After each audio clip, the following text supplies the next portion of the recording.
दुनिया का सबसे खूबसूरत पौधा है विश्वास। जी हाँ, विश्वास का पौधा ऐसा होता है जो ज़मीन पर नहीं दिलों में उगता है। नमस्कार दोस्तों, मैं रजनी साहनी। मैं लेकर आई हूँ आज आपके लिए ऐसी ही एक कहानी। विश्वास, आस्था।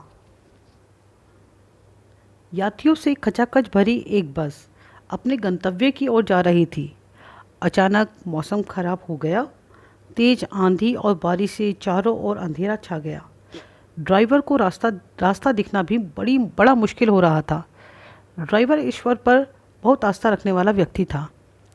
उसने किसी तरह सड़क के किनारे एक पेड़ के पास गाड़ी रोक दी और यात्रियों से बोला कि मुझे इस बात पर पूरा यकीन है कि इस बस में एक पापी व्यक्ति बैठा हुआ है, जिस कारण हम सब पर यह आफत आई है। इसकी पहचान का एक सरल तरीका है। सबने पूछा, क्या? तो उसने कहा कि हर आदमी बारी बारी से बस से उतरकर इस पेड़ को छूकर वापस बस में आकर बैठ जाए। जो आदमी पापी होगा उसके छूते ही पेड़ पर बिजली गिर जाएगी और बस के बाकी यात्री सुरक्षित बच जाएंगे। सबसे पहले उसने खुद ऐसा काम किया। वो बस से उतरा, पेड़ को छुआ, वापस आकर बस में बैठ गया।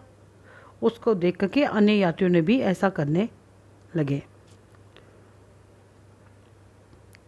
बाकी यात्रियों के दबाव पर एक यात्री बस से उतरा, पेड़ को छू करके जल्दी से बस में अपनी सीट पर आकर बैठ गया। इस तरह से एक एक कर सभी यात्रियों ने ऐसा ही किया।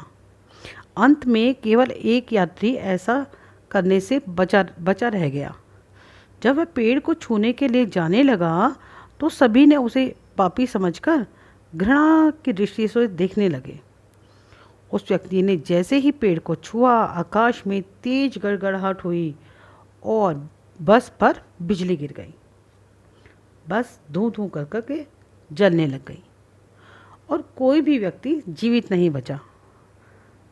उधर वह यात्री जिसे सभी पापी समझ रहे थे, वह बिल्कुल सुरक्षित था। दोस्तों, जीवन में कोई भी मुसीबत आने पर हम सभी सबसे पहले ईश्वर को कोसना शुरू कर देते हैं। उसे ही सबसे पहले छोड़ देते हैं।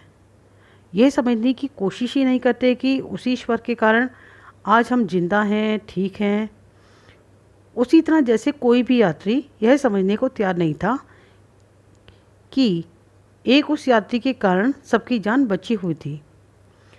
उस यात्री को जैसे ही सबने अपने से अलग किया और सभी की जान चली गई। दोस्तों, ईश्वर उसी को मुसीबत देता है जिसे वह इस काबिल समझता है कि वह इसे पार पा लेगा। अतः हम सब पर जब भी कभी कोई मुसीबत आए, चाहे वह मुसीबत कितनी भी बड़ी क्यों ना हो, हमें ईश्वर को धन्यवाद देना चाहिए कि उसने हमें कम से कम जिंदा तो रखा। अगर जान चली जाती, ना तो हम ईश्वर को कोस पाते और ना ही धन्यवाद दे पाते। उसने हमें जिंदा बचाए रखा केवल इसलिए कि हम उसके इस एहसान को स्वीकार करें और अपनी भूल सुधार कर उस मुसीबत से पार पाने का उपाय ढूंढ सकें।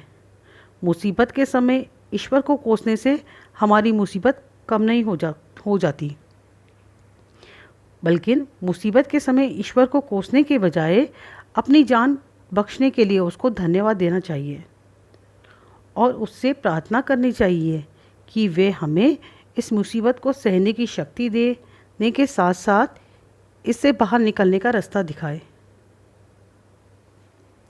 बने रहिए मेरे साथ रेडियो हिंदुस्तान पर। आपको ये कहानी कैसी लगी? आप अपने सभी मित्रों से इसको शेयर कीजिए, सब्सक्राइब कीजिए, लाइक कीजिए, कमेंट कीजिए और बने रहिए रेडियो हिंदुस्तान के साथ। नमस्कार।